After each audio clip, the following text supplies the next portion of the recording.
वडोदरा में मेघ जमकर बरस रहे हैं, जिसकी वजह से जगह जगह एक जैसा मंजर नजर आ रहा है। कहीं जिंदगी के लिए रेस्क्यू ऑपरेशन चलाया जा रहा है तो कहीं सड़क पर सैलाब नजर आ रहा है। नदियां उफान पर है और बांधों से पानी छोड़ा जा रहा है। गली में पानी, घरों में पानी, ऑफिस में पानी, अस्पताल में पानी, सड़कों पर पानी, नदी में पानी।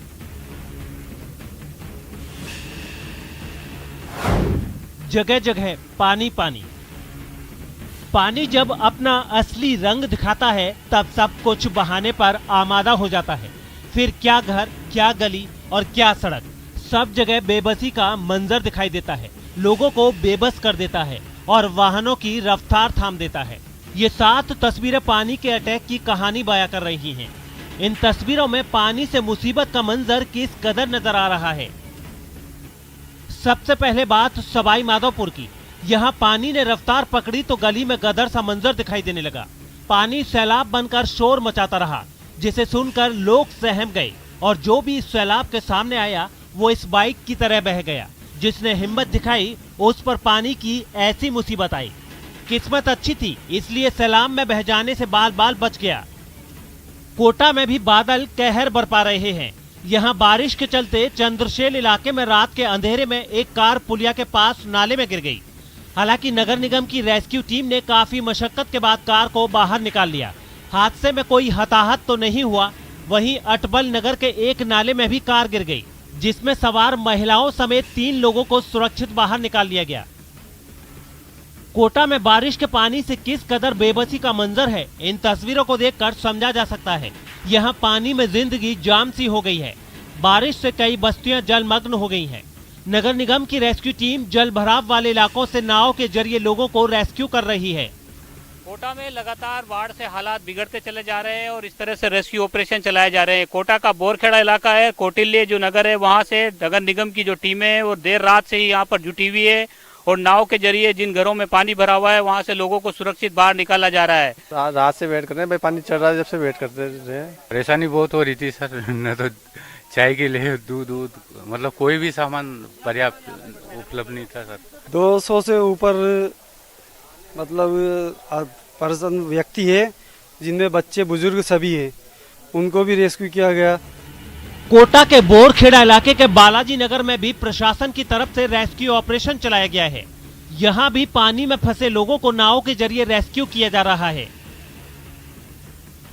बूंदी में भी बारिश से हालात बिगड़ रहे हैं। कई इलाकों में जल जमाव हो गया है। सड़कें सरोवर बन गई हैं और वाहन डूबे नजर आ रहे हैं। जैत सागर तालाब के कई गेट खोले गए हैं। वहीं नवल सागर तालाब भी लबालब हो गया है। हालात को देखते हुए प्रशासन भी अलर्ट मोड पर है।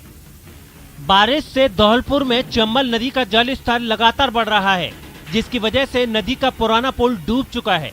प्रशासन की माने तो करीब 96 गांव प्रभावित होने की संभावना है। हाड़ौती क्षेत्र में लगातार हो रही बारिश से चंबल नदी का जल स्तर लगातार बढ़ रहा है और लगातार चंबल नदी के जल स्तर को बढ़ते हुए जो निचले गांव हैं, जो निचले इलाके के गांव हैं, उनको प्रशासन ने अलर्ट जारी किया है और वहीं पर अब प्रशासन की माने तो करीब 96 गांव प्रभावित होने की आशंका है। सड़कें समंदर और घुटनों तक पानी। कोटा का इटावा जलमग्न हो चुका है। एसडीआरएफ लगातार रेस्क्यू ऑपरेशन चला रही है। पार्वती उफान पर है तो वहीं चंबल भी डरा रही है।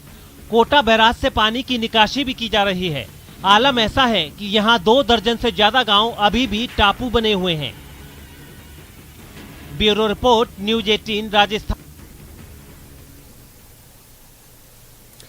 उदयपुर में डीएसटी टीम की कार्रवाई हुई। फर्जी कॉल सेंटर पर छापा मारा गया। रणबंका होटल में यह सेंटर चल रहा था। 20 से 25 लोगों को पुलिस ने पकड़ा। विदेशी लोगों से ठगी की जाती थी। 20 से ज्यादा लैपटॉप, मोबाइल फोन जब्त किए गए।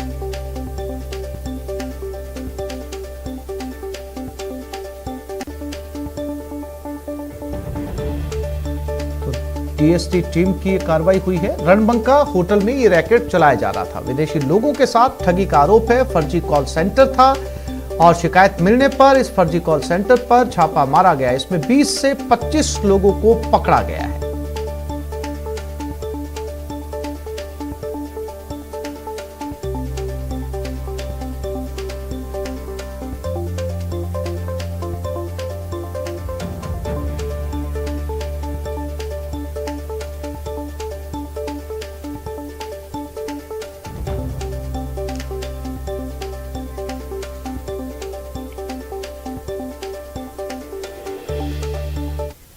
और अजमेर में शव से सनसनी फैल गई। गेस्ट हाउस के कमरे में शव मिला। दरगाह क्षेत्र के अंदर यह शव मिला है। शव मिलने से अफरा तफरी मच गई। कमरे का दरवाजा अंदर से बंद था। मौके पर दरगाह पुलिस फिलहाल पहुंची है।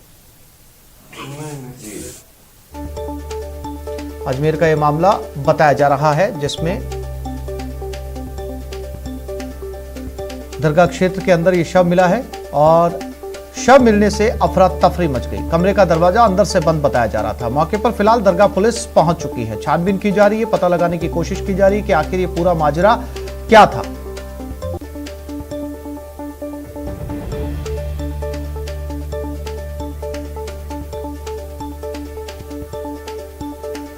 क्या आप एक ऐसी मां के बारे में सोच सकते हैं जो अपने हाथों अपनी बेटी की गृहस्थी उजाड़ देगी, अपने दामाद की जिंदगी छीन ले?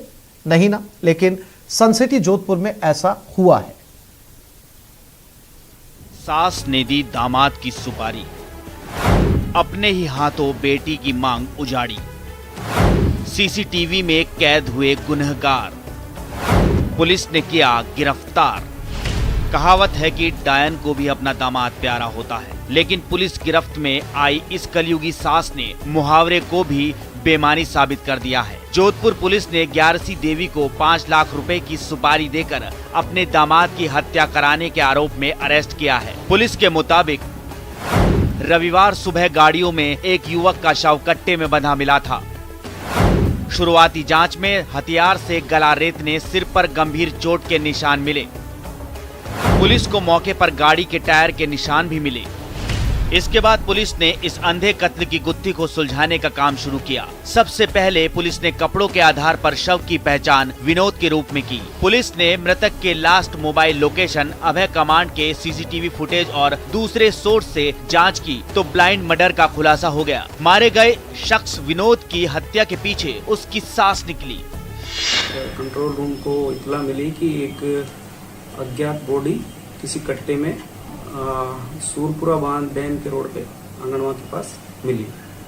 इस पर तत्काल थानाधिकारी मंडोर और मैं और सर्किल के थानाधिकारी पहुंचे। तो इसके पहली कड़ी थी जो सबसे हमारे लिए था कि इसकी पहचान करना।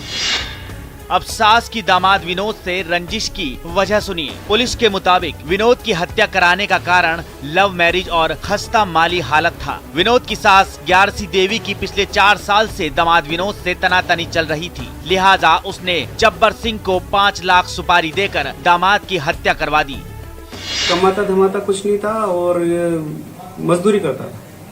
तो चूंकि शराब भी पीता था, शराब पीने से इनके सास के और इसके आपस में काफी झगड़े होते थे। और अभी फिलहाल लड़की जो इसकी पत्नी है वो अभी पीहर में ही थी। तो इसकी सास इससे परेशान थी।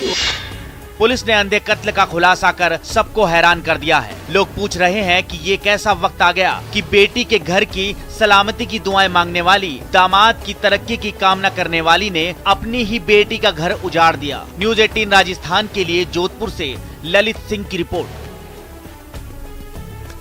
अलवर के सांथलका गांव में एक महिला ने अपने 2 साथियों के साथ मिलकर भरतपुर के एक शख्स को बंधक बनाया और फिर उसकी जमकर पिटाई करवाई। यही नहीं, युवक के कपड़े उतरवाकर वीडियो बनाकर उसे वायरल भी कर दिया। वीडियो में आरोपी युवक की पिटाई करते दिखाई दे रहे। मंगलवार को वीडियो वायरल होने पर युवक के परिजनों ने भिवाड़ी पहुंचकर पुलिस पर रिपोर्ट दर्ज करवाई। पुलिस ने 2 आरोपियों को गिरफ्तार कर लिया, जबकि तीसरे की तलाश में जुटी है।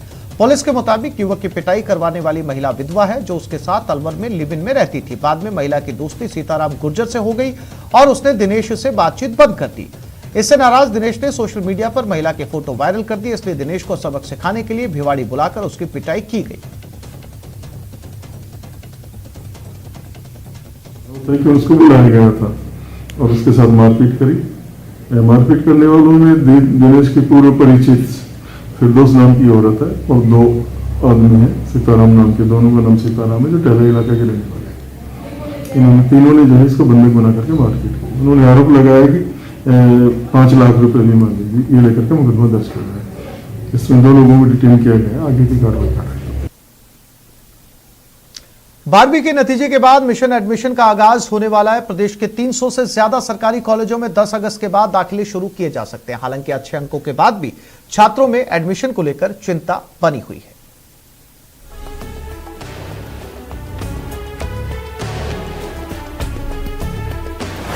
जल्द शुरू होगी दाखिले की दौड़, कट ऑफ हाई, प्रतिस्पर्धा होगी कड़ी।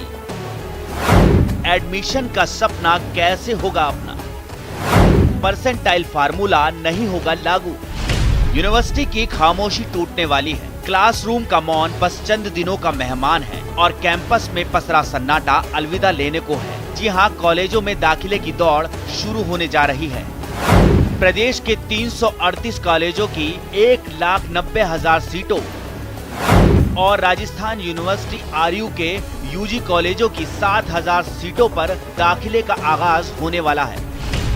सरकारी कॉलेजों में 10 अगस्त के बाद और राजस्थान यूनिवर्सिटी के यूजी कॉलेजों में इसी सप्ताह में प्रवेश प्रक्रिया शुरू होने जा रही है।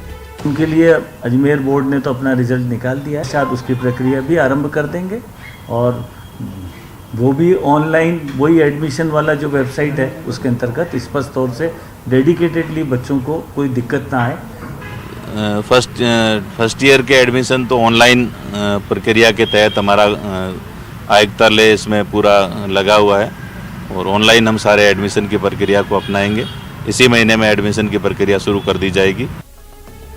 कोरोना के प्रकोप के चलते इस बार 12वीं के सभी स्टूडेंट्स को प्रमोट कर दिया गया है, जिससे कॉलेजों में एडमिशन लेने वालों की संख्या बहुत ज्यादा है।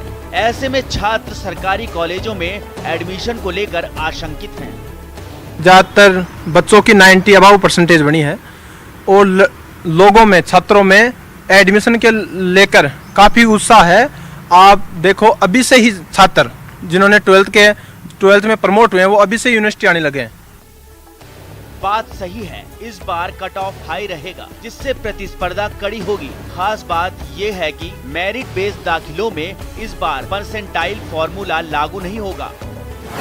क्या होता है परसेंटाइल? परीक्षा में मिले अंकों से जहां स्टूडेंट के प्रदर्शन का अवलोकन होता है, वही परसेंटाइल की परीक्षा में शामिल हुए कुल स्टूडेंट्स में छात्र की स्थिति पता चलती है। उदाहरण के तौर पर 90 परसेंटाइल का मतलब है कि 90% स्टूडेंट्स उस स्टूडेंट के नीचे हैं और सिर्फ 10% स्टूडेंट्स ही उससे ऊपर हैं। प्रवेश में पहले इसी बात की चिंता स्टूडेंट्स और उनके अभिभावकों में भी बनी हुई है कि 9 लाख से अधिक विद्यार्थियों के लिए तकरीबन 2 लाख सीटों पर कैसे दाखिले हो सकेंगे। हालांकि सरकारी कॉलेजों के अलावा निजी कॉलेजों और कॉरेस्पोंडेंस के तौर पर भी स्टूडेंट्स अपनी पढ़ाई कर सकते हैं, लेकिन सरकारी कॉलेजों की संख्या बढ़ाने के बाद भी छात्रों के लिए सीटों का संकट बरकरार रहेगा। न्यूज़ 18 राजस्थान के लिए जयपुर से महेश दाधीच की रिपोर्ट। बीकानेर में रिट अभ्यर्थियों का प्रदर्शन सामने आया। चयनित अभ्यर्थी ये प्रदर्शन कर रहे हैं, दुकान लगाकर ये विरोध जता रहे हैं। पिछले 20 दिनों से इनका प्रदर्शन जारी है। नियुक्ति की मांग को लेकर ये विरोध किया जा रहा है।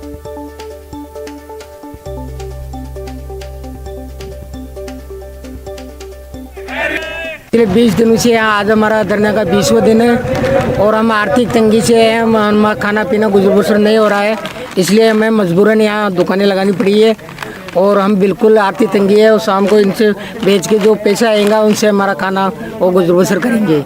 माननीय मुख्यमंत्री जी और शिक्षा मंत्री जी के आशीर्वाद से जो है हमारी वेटिंग लिस्ट आई थी। हम लोग चयनित बेरोजगार हैं। हमारा धरने का 20वां दिन चल रहा है और आज हमने सब्जी मार्केट लगाकर जो है प्रदर्शन किया है। हमारी सिर्फ सरकार से यही मांग है कि जो हमारी 6 अगस्त को सुनवाई होनी है उसमें सरकार हम बेरोजगारों को जल्दी से जल्दी नियुक्ति प्रदान करके राहत प्रदान करे। तो इस बुलेटिन में फिलहाल इतना ही। नमस्कार।